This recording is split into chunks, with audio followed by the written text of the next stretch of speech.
Metro Exodus is a masterpiece, and I will argue with you in the comments if you think otherwise, because this game is truly amazing.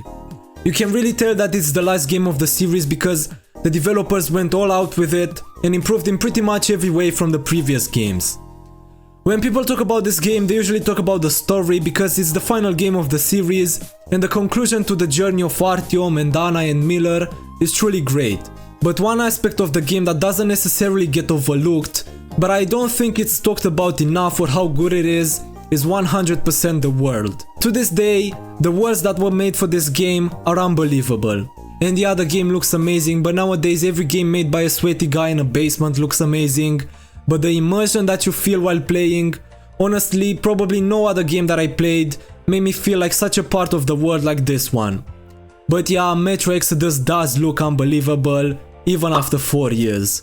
My favorite region that we visit in the map is by far the Volga. It has this depressing feeling and it looks so rough, it's amazing. The story of this region with the fish people cult and the smugglers is also really good. And one more thing that really made the game better is the introduction of mini side objectives like finding a guitar or a teddy bear for our companions, and this also improves the characters because it makes them more human and are not only NPCs that are there to do our bidding or move the plot forward. But one thing that I don't like is that if you are playing the game a bit more aggressive, you will get the bad ending. And yeah, I know that it makes sense for Artyom to not kill everybody that he sees and play a bit more slowly, but you know what is more fun? Killing everybody that gets in your way. Like, let me kill the fish people without dying from radiation poisoning 20 hours later. Is that too much to ask for? But why the hell does everybody in this game have a cult? There's the fish cult, the fire cult, the dead guy in a church cult, what the fuck is going on? And why is there no Captain Miller cult?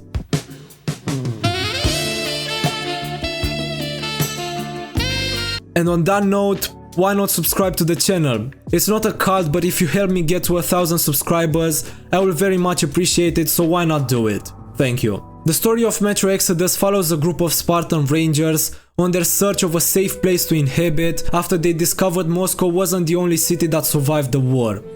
And it's a really good story.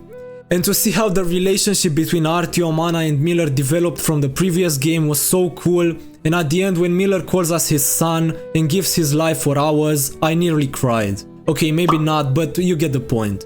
And if you play the Two Colonels DLC, the story becomes more tragic but at the same time so good. The devs really put their soul into this game and it really shows. And the combat, oh my god, it feels so good. The guns are so realistic and sound so well, and they shoot really well as well, and combine that with the new crafting system that was added in the game, because yeah, you can now craft basic supplies on the go and not have to wait until you get to a merchant like in the previous games. The enemies have also improved, not only visually, but now sometimes they pose a real challenge, except the zombies, they are just so annoying.